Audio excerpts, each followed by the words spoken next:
ప్రతిపాదిస్తున్నాను. గృహ మంత్రిత్వ శాఖ గత ప్రభుత్వం అనుసరించే విధానాల వల్ల పోలీసు బలగాల స్థైర్యంపై దెబ్బతీశాయి, వారి సామర్థ్యాన్ని కుంగదీశాయి.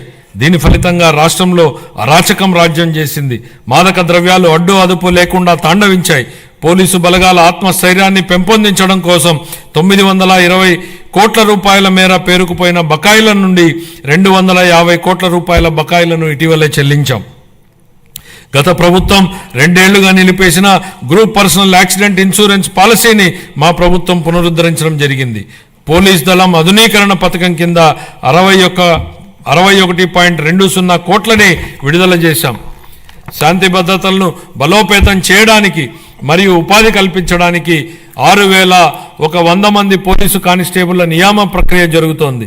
గంజాయి, ఇతర మాదక ద్రవ్యాల సాగు మరియు వీటి అక్రమ రవాణాను నిరోధించడానికి elite anti narcotic group of law enforcement ఈగల్ను మా ప్రభుత్వం ఏర్పాటు చేయడం జరిగింది.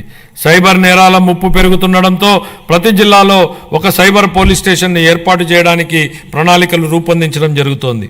పోలీసు శాఖను మరింత చురుగ్గా తీర్చిదిద్దేందుకు వాహనాల కొనుగోలుకు మా ప్రభుత్వం కృషి చేస్తోంది.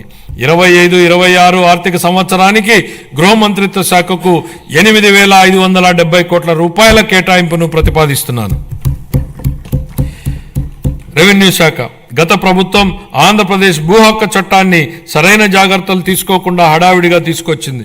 ప్రజల నుండి వచ్చిన తీవ్రమైన ఒత్తిడి మేరకు ఈ చట్టాన్ని రద్దు చేసి భూ యాజమాన్యంపై ప్రజలకు ఉన్న భయాన్ని మా ప్రభుత్వం తొలగించింది. గ్రామ స్థాయిలో భూ సమస్యలను పరిష్కరించడానికి మా ప్రభుత్వం 17,403 గ్రామాలలో రెవెన్యూ సదస్సులను నిర్వహించి ఇప్పటి వరకు 90,315 అర్జీలను పరిష్కరించడం జరిగింది. సుమోటో కుల ధృవీకరణ విధానం ద్వారా రాష్ట్రంలోని అన్ని కుటుంబాలకు కుల ధృవీకరణ పత్రాలను ఆన్లైన్లో అందుబాటులో ఉంచడం జరిగింది.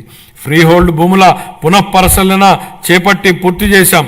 రీసర్వే పూర్తయిన 6,688 గ్రామాలలో గ్రామ సభలను జరిపి ఫిర్యాదుల